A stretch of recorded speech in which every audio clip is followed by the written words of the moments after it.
नमस्कार, आप देख रहे हैं अपना बिहार। आपके साथ मैं हूं शिप्रा झा और बुलेटिन में सबसे पहले बात करेंगे। बिहार में डेंगू के मामले तेजी से बढ़ते जा रहे हैं। खास तौर पर राजधानी पटना के कई मोहल्लों में लोग डेंगू की चपेट में आने से काफी परेशान हैं। बरसात शुरू होते ही डेंगू का प्रकोप अचानक शुरू हो जाता है। पटना में ही 5 नए डेंगू के मरीज मिले हैं, तो वैशाली और जहानाबाद में भी डेंगू के डंक से लोग परेशान हो रहे हैं। यहां भी एक एक नए मरीज मिले हैं। बिहार में अब तक डेंगू के 200 से अधिक मरीज मिल चुके हैं। बिहार के स्वास्थ्य मंत्री मंगल पांडे ने डेंगू और चिकनगुनिया बीमारी से लोगों को सुरक्षित रखने के लिए अस्पतालों को निर्देश भी दिए हैं।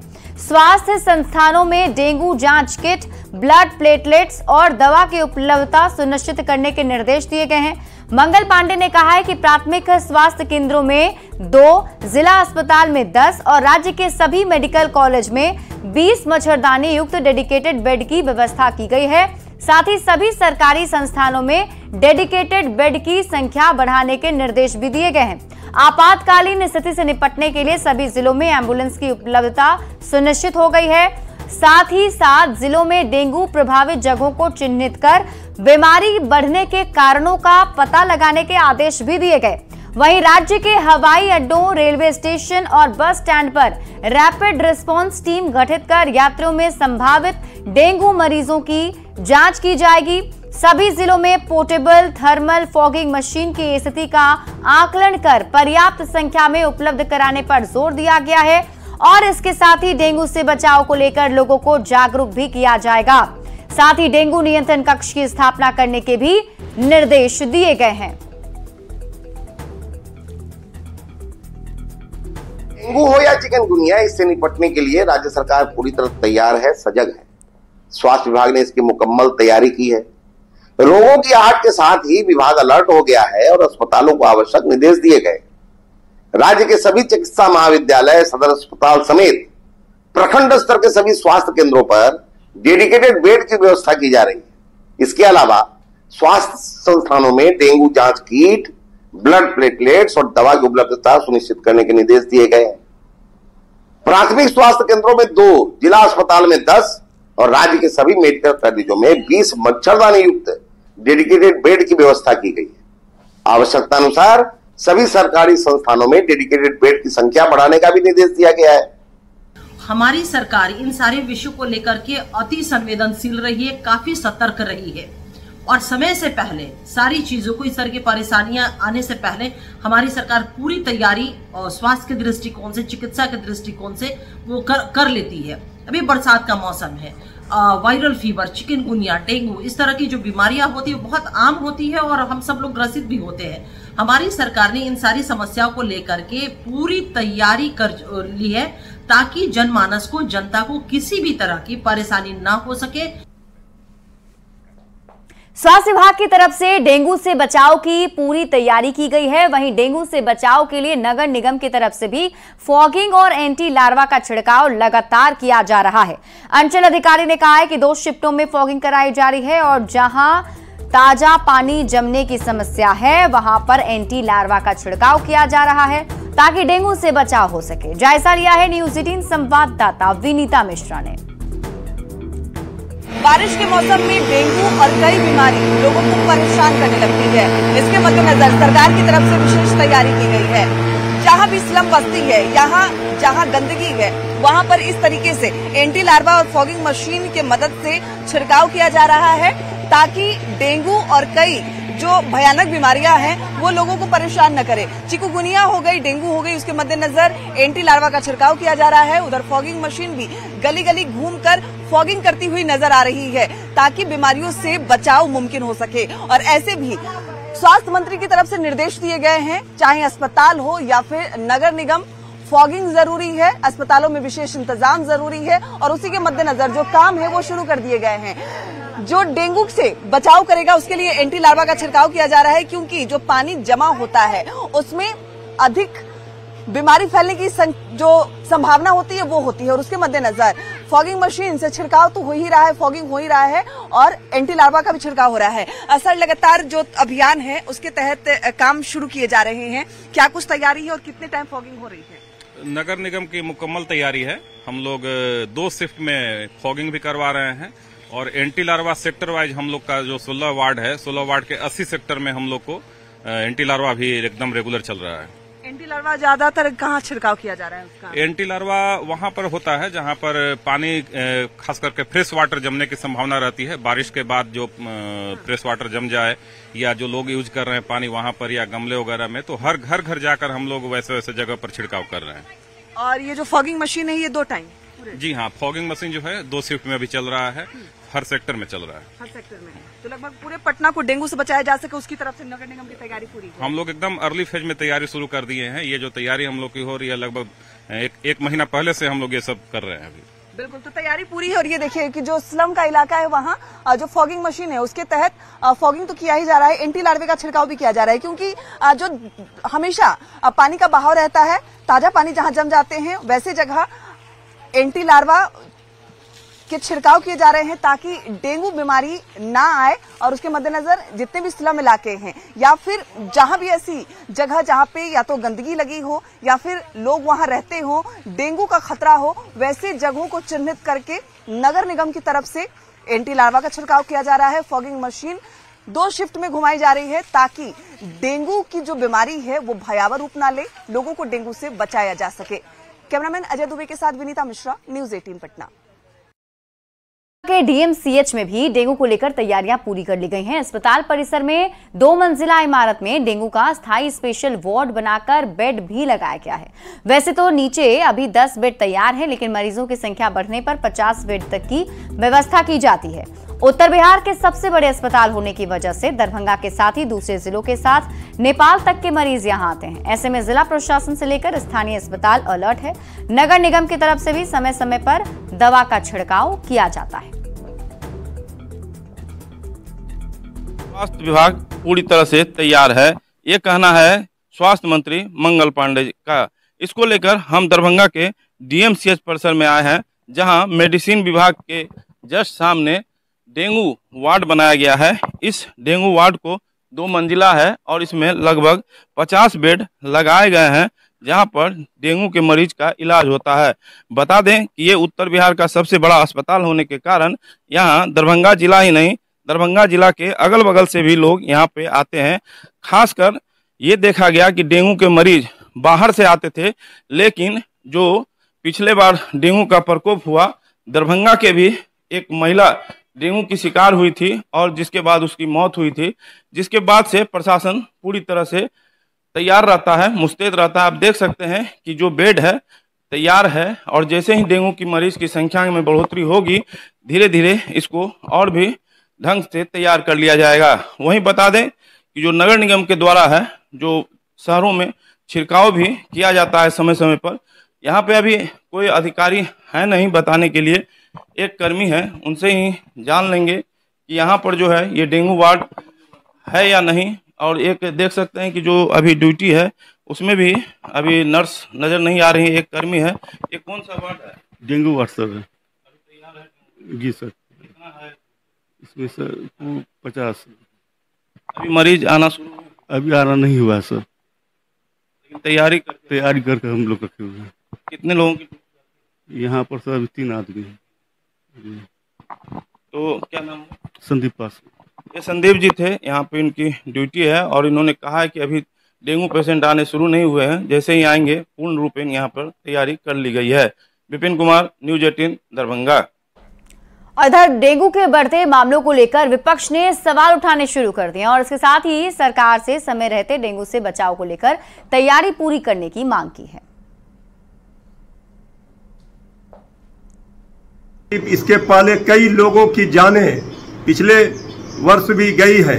इसके बाद सरकार जागती है। सरकार को पहले से ही चुस्त दुरुस्त व्यवस्था रखनी चाहिए। सरकार के वादे में कितनी सच्चाई है ये तो आने वाले समय ही बताएगा। कि पिछले अगर इतिहास को देखे, पिछली घटनाओं से देखे, तो बिल्कुल समझ में नहीं आता है कि वो तैयार थे। हर बार वो वादा करते थे कि वो तैयार हैं डेंगू और चिकनगुनिया लगने से, लेकिन जिस तरह के मामले आते थे उनसे उनके वादे खोखले साबित होते थे। मैं विश्वास रखता हूं कि इस बार सरकार के वादे खोखले ना होंगे और लोगों की जान माल की रक्षा के लिए वो सही में तैयारी कर चुके होंगे, नहीं तो अभी भी समय है, तैयारी कर लें। बढ़ते आगे और अब बात करेंगे बिहार बीजेपी के नए अध्यक्ष दिलीप जायसवाल आज पदभार संभालने वाले हैं। दिल्ली से आज पटना आने पर बीजेपी कार्यकर्ताओं ने जोरदार स्वागत की तैयारी कर रखी है। रविवार को दिलीप जायसवाल ने पीएम मोदी से मुलाकात की थी। दिलीप जायसवाल ने कहा है कि पीएम मोदी ने संगठन और सरकार में कैसे कैसे आगे क्या करना है उस पर चर्चा हुई। संगठन को बूथ स्तर तक और मजबूत करने को लेकर भी चर्चा हुई। संगठन में सबको साथ लेकर आगे कैसे बढ़ा जाए इसको लेकर संदेश दिया। दिलीप जायसवाल से बात की है न्यूज 18 संवाददाता अमितेश सिंह ने। अध्यक्ष पद संभालने जा रहे हैं दिलीप जायसवाल। कल उन्होंने मुलाकात की प्रधानमंत्री नरेंद्र मोदी से। क्या बातचीत हुई सर, क्या आप लोगों को निर्देश मिला है? सबसे पहले तो मैंने प्रधानमंत्री जी को कृतज्ञता व्यक्त किया कि मुझे प्रदेश अध्यक्ष की जिम्मेवारी दी गई।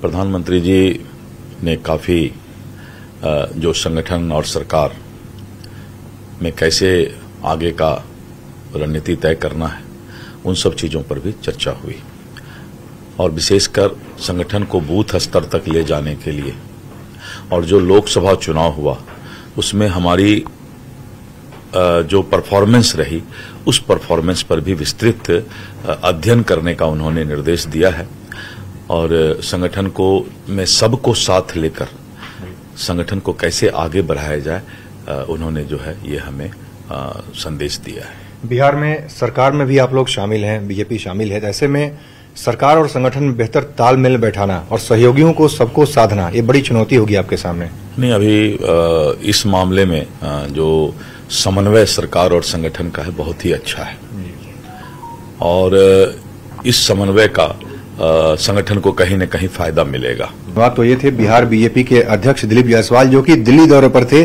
प्रधानमंत्री, रक्षा मंत्री समेत कई वरिष्ठ मंत्रियों से उन्होंने कल मुलाकात भी की है। कैमरामैन अप्पू पाठक के साथ अमितेश सिंह, न्यूज 18 दिल्ली। तो बीजेपी के नए प्रदेश अध्यक्ष दिलीप जायसवाल आज बीजेपी प्रदेश अध्यक्ष के रूप में पदभार ग्रहण करेंगे। दिलीप जायसवाल दिल्ली से पटना पहुंचेंगे, जिसके मद्देनजर बीजेपी की तरफ से पूरी तैयारी की गई है।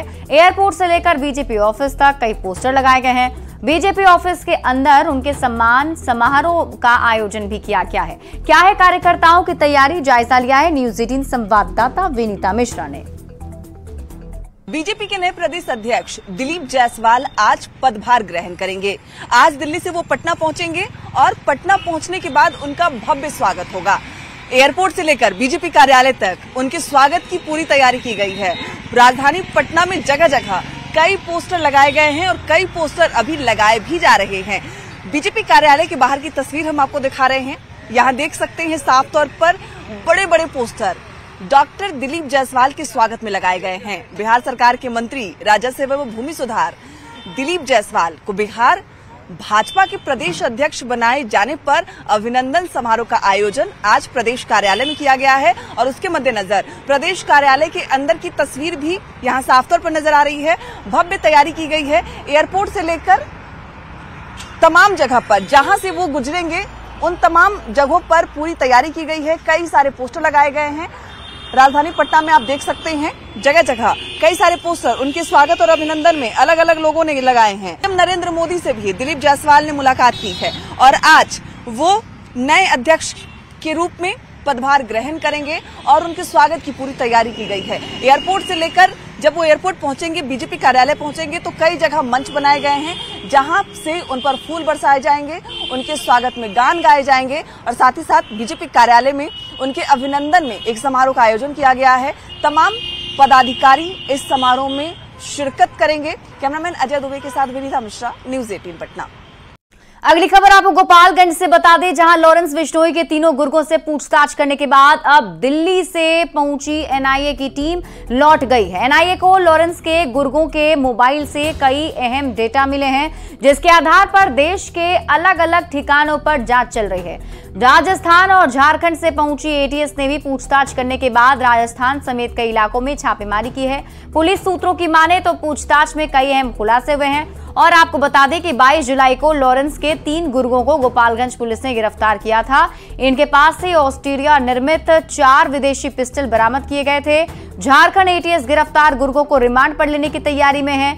मामले पर और अधिक जानकारी दे रहे हैं न्यूज 18 संवाददाता गोविंद कुमार।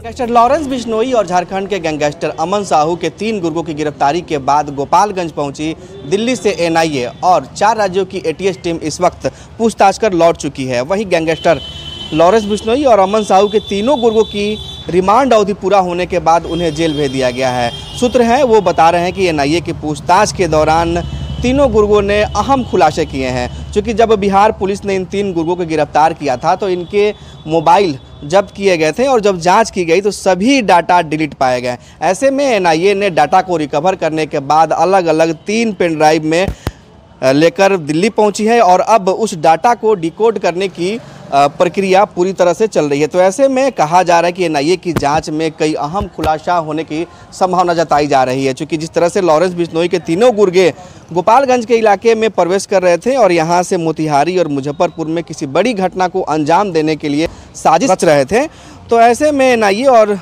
4 राज्यों की एटीएस टीम अब पूरे मामले की जाँच कर रही है। एटीएस की अगर बात करें तो गोपालगंज में झारखंड एटीएस, राजस्थान की एटीएस, यूपी की एटीएस और बिहार की एटीएस ने पहुंचकर जांच की है और जांच के दौरान लॉरेंस के तीनों गुर्गों ने अलग अलग पूछताछ में कई अहम खुलासे किए हैं। साथ ही इन दोनों गुर्गों के बीच जो गैंग की मॉनिटरिंग कर रहा है, जो गैंग का संचालन कर रहा है, उसका नाम मयंक सिंह उर्फ मीणा सिंह सामने आया है। तो मयंक और मीणा फिलहाल मलेशिया में छिपा हुआ है और इनके साथ ही नेपाल में भी कई ऐसे सदस्य फरार होकर छिपे हुए हैं। तो इस वक्त एनआईए और एटीएस की टीम इस पूरे मामले की जांच में जुटी हुई है और बिहार पुलिस का ये कहना है कि आने वाले समय में लॉरेंस बिश्नोई और गैंगस्टर अमन साहू से जुड़े हुए कई और सदस्यों की गिरफ्तारी हो सकती है। फिलहाल राजस्थान के अजमेर, जयपुर और गोपालगंज के अलावा मुजफ्फरपुर के इलाके में बिहार पुलिस की टीम छापेमारी कर रही है। अब देखने वाली बात होगी कि एनआईए की जांच और एटीएस की जांच में क्या कुछ खुलासा हो पाता है। गोविंद कुमार, न्यूज 18, गोपालगंज। इस बीच दिल्ली से आपको बड़ी खबर बता दें, कोचिंग सेंटर में मौत मामले से जुड़ी बड़ी खबर सामने आ रही है। एमसीडी के अधिकारियों से पूछताछ की जाएगी।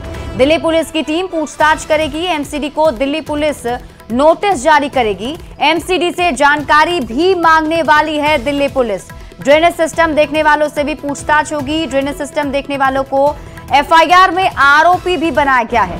तो बड़ी खबर आपको बता रहे हैं, इस वक्त की बड़ी खबर सामने आ रही है। दिल्ली से कोचिंग सेंटर में मौत मामले में एमसीडी के अधिकारियों से अब पूछताछ करेगी दिल्ली पुलिस। दिल्ली पुलिस की टीम उनसे पूछताछ कर कई जानकारी हासिल कर सकती है और साथ ही साथ आपको बता दें कि एमसीडी को दिल्ली पुलिस ने नोटिस जारी कर दिया है और जानकारियां भी मांग सकती है। और अगली बड़ी खबर आपको पटना से बता दें, जहां फतुहा में सिगरेट नहीं देने से नाराज अपराधियों ने एक दुकानदार को गोली मारकर उसकी हत्या कर दी। बीच बचाव करने पहुंचे दुकानदार के छोटे भाई को भी अपराधियों ने गोली मार दी। फिलहाल छोटे भाई की हालत गंभीर है। यह घटना बीती रात की बताई जा रही है। बताया जा रहा है कि मकसूदपुर निवासी रमन दास, जो अपने घर में ही किराना की दुकान चलाते थे, बीते रात अपनी दुकान बंद कर घर में सो रहे थे और इसी दौरान बाइक पर सवार 3 की संख्या में अपराधी उनके घर पहुंचे और दुकान खोलकर सिगरेट दिए जाने की मांग की। दुकानदार ने जब मना कर दिया तो उन्होंने गुस्से में गोली मार दी। इस घटना के बाद परिवार में मातम पसरा है। वहीं पुलिस पूरे मामले की जांच में जुटी हुई है।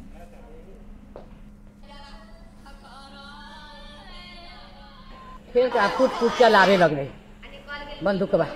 कितना राउंड गोली चलाया होगा? के बार आवाज सुने? लड़की 5-6 गो चला। अच्छा, 2-3 गो तो छोटके बेटवा के लगन। दास नामक व्यक्ति है मकसूदपुर के, उनको गोली मारा गया, उनकी मृत्यु हो गई है इलाज के क्रम में। और उनके भाई रमन दास को हाथ में गोली लगी है, उनको इलाज के लिए एनएमसीएच भेजा गया है। आज अंतर्राष्ट्रीय बाघ दिवस है। खुशी की बात यह है कि पश्चिम चंपारण स्थित वाल्मीकि टाइगर रिजर्व में बाघों की संख्या लगभग 70 पहुंच गई है। बाघों के संरक्षण के लिए अंतर्राष्ट्रीय बाघ दिवस मनाते हैं और खास बात है कि बिहार में इसका असर भी दिख रहा है। 1 साल पहले तक 2023 में वाल्मीकि टाइगर रिजर्व में बाघों की संख्या 54 थी, जिसमें तेजी से बढ़ोतरी हो रही है। बता दें कि दुनिया के 13 देश में बाघ पाए जाते हैं और इनमें से लगभग 70% बाघ सिर्फ भारत में है। लोग देखा जाए कि वाल्मीकि व्याघ्र कारक्स में जो 2023 में हमारा जो ऑल इंडिया टाइगर एस्टिमेट पर रिलीज हुई थी, उसमें जो गणना अभी हम लोग का 54 टाइगर यहाँ पे पाया गया है।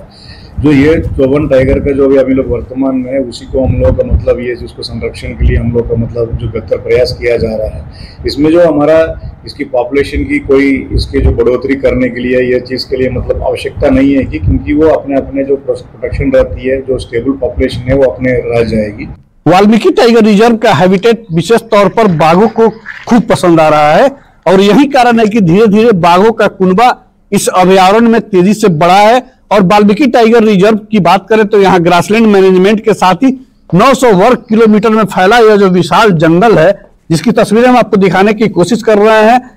इस जंगल के बीच बीच से ऐसी सैकड़ों नदियां हैं जो निकलती है, तो विशेष तौर पर यहाँ के जो टाइगर हैं उनको जंगल में आसानी से शिकार मिल जाता है, क्योंकि ग्रासलैंड मैनेजमेंट के बदौलत शाकाहारी जानवरों की संख्या बढ़ी है और उसके बाद शिकार की कोई समस्या बाघों के पास साथ नहीं रहती है।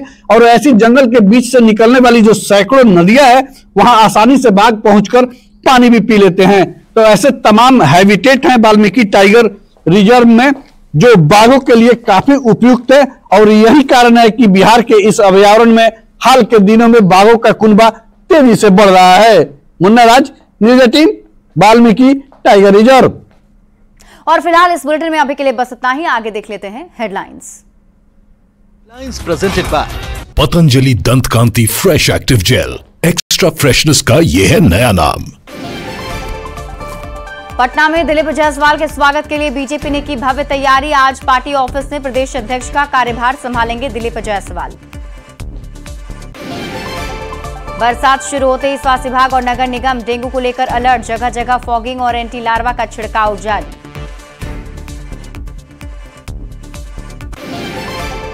सावन की दूसरी सोमवारी पर शिवालयों में लगी भक्तों की कतार। बाबा भोलेनाथ का जलाभिषेक कर पूजा अर्चना कर रहे श्रद्धालु। गोपालगंज में लॉरेंस बिश्नोई के तीनों गुर्गों से पूछताछ के बाद दिल्ली लौटी एनआईए की टीम। तीनों के फोन से मिली कई अहम जानकारी। देश भर में अलग अलग ठिकानों पर एनआईए की जांच जारी। दिल्ली में मेयर के आदेश पर 13 कोचिंग सेंटर के बेसमेंट किए गए सील। एमसीडी के अधिकारियों से पूछताछ करेगी दिल्ली पुलिस।